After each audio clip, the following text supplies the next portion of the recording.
Baik, bismillahirrahmanirrahim. Assalamualaikum warahmatullahi taala wabarakatuh. Dan selamat sejahtera semuanya. Pada kali ini saya akan berkongsikan dengan anda tentang bab yang ke-13 dalam matematik KSSM tingkatan 1, bab yang bertajuk Teorem Pythagoras. Okey, baik, kita pergi yang pertama. Dalam bab ini sebenarnya anda akan mempelajari dua perkara asas, iaitu 13.1 Teorem Pythagoras dan 13.2 Akas Teorem Pythagoras. Dalam bab ini sebenarnya kita akan belajar tentang pengetahuan untuk menyelesaikan masalah yang melibatkan segitiga bersudut tegak, dan ianya adalah penting terutama bagi mereka yang terlibat dalam bidang kejuruteraan bangunan.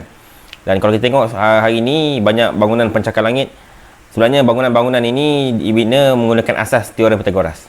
Okey. Dan Pythagoras ini diambil sempena nama seorang tokoh matematik yang bernama Pythagoras, okey, yang hidup sekitar 569 sebelum Masihi sehingga 475 sebelum Masihi.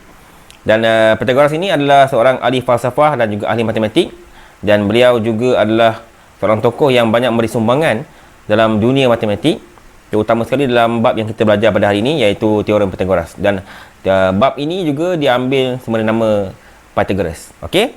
Baik, kita pergi yang slide video ini. Ini adalah untuk set induksi sebenarnya.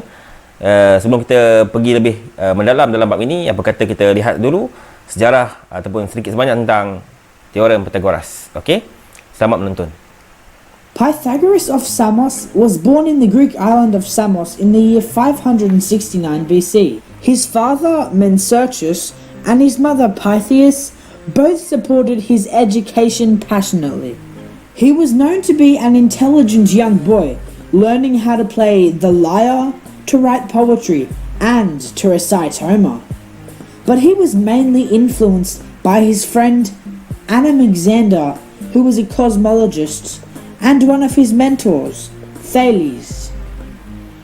When Pythagoras was 29 years old, he moved to Egypt to pursue a career in mathematics. In Egypt, he learnt to respect the ways of Egyptian priests.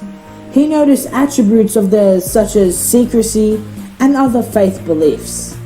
He would later merge these morals into his own religion. When returning to Greece, he formed a school called the Semicircle.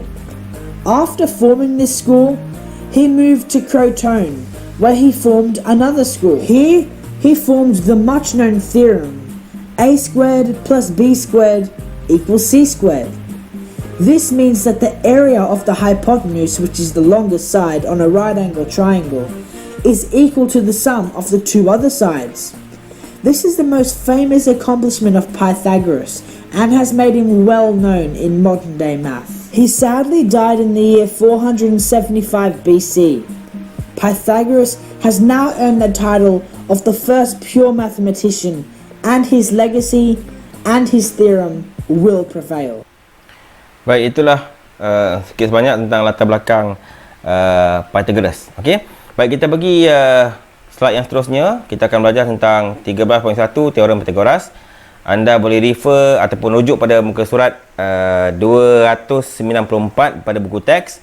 Dan kita akan pergi yang subtopik yang pertama, iaitu tentang apakah yang dimaksudkan dengan hypotenuse. Okey, dalam bab ini anda akan belajar, dalam subtopik ini anda akan belajar tentang mengenal pasti dan mendefinisikan hypotenuse bagi sebuah segitiga bersudut tegak. Baik, saya tunjukkan satu rajah ataupun gambar monitor screen ya. Okey, monitor LCD ni.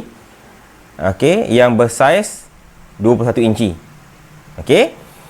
Kalau lihat dekat sini, saya boleh lukiskan ataupun letakkan rajah segitiga kat sini. Okey. Sebelum tu kita akan tengok hypotenuse ni adalah sisi yang terpanjang yang bertentangan dengan sudut tegak dan disebut sebagai hypotenuse. Okey. Dalam rajah segitiga yang saya buat ni, okey, yang berwarna biru ni, kita akan nampak satu garis yang paling panjang. Okey, yang ini Yang ini adalah garis yang paling panjang dalam segitiga warna biru ni, dan garis yang paling panjang ini pula adalah yang bertentangan dengan sudut tegak 90 darjah. Jadi ini adalah definisi bagi hypotenuse, iaitu sisi yang terpanjang dan yang bertentangan dengan sudut tegak 90 darjah. Maka itu dipanggil hypotenuse. Okey.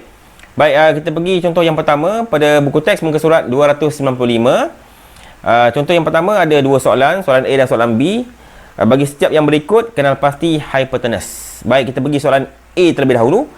Ada sebuah segitiga ABC antara sisi AB dan juga AC ataupun BC.